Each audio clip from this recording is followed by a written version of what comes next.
Tuition online पढ़ाना, online Quran पढ़ाना, इसके पैसे जायज़ है, हलाल है, समझे। अभी बाज़ लोग कहेंगे कि ट्यूशन घरों में पढ़ाना और ऑनलाइन पढ़ाना, इसमें क्या फ़र्क है? इसमें तो कोई फ़र्क नहीं है। हालांकि इन दोनों में बहुत बड़ा फ़र्क है, समझे। फ़र्क ये है कि ट्यूशन पढ़ाने में बेगैरती है, क्या है? बेगैरती है, समझे। आप किसी के दर पे जा रहे हो, दरवाजे को खटखटा रहे हो, समझे, और हर रोज़ लोगों के दर पे जाना, ये तो गैरत के खिलाफ, गैरत के इस्लाम के खिलाफ, समझे। एक दूसरी बात ये है कि ये ट्यूशन यानी जो घरों में पढ़ाते हैं ना, उसमें फितने का अंदेशा बहुत है। क्या है? फितने का अंदेशा है, समझे।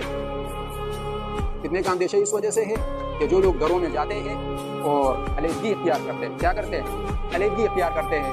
फिर जो करीबुल बुलूग लड़के अपने साथ बैठाते हैं, जिसको इमाम अबू हनीफा रहमतुल्लाह अलैह ने भी इमाम यूसुफ रहमतुल्लाह अलैह को ये फरमाया कि आप क्या करें, करीबुल बुलूग लड़कों को अपने सामने नहीं बिठाएं और उनको पढ़ाया भी नहीं, समझे। तो ये होती है कि उसके अंदर कशिश होती है, वो इंसान उसकी तरफ माइल होता है और ये लोग उसकी तरफ खलवत इख्तियार करते हैं। जब उसके साथ खलवत इख्तियार की जाती है तो फिर तो शैतान और जोर देता है, समझे। जब शैतान और जोर देता है तो फिर इसमें फितने में पढ़ने का ज़्यादा अंदेशा है। और रसूलुल्लाह सल्लल्लाहु अलैहि वसल्लम ने फरमाया, इत्तक़ू मवाक़िअत, तो हम तोहमत की जगह से बचो, तोहमत की जगह से बचो।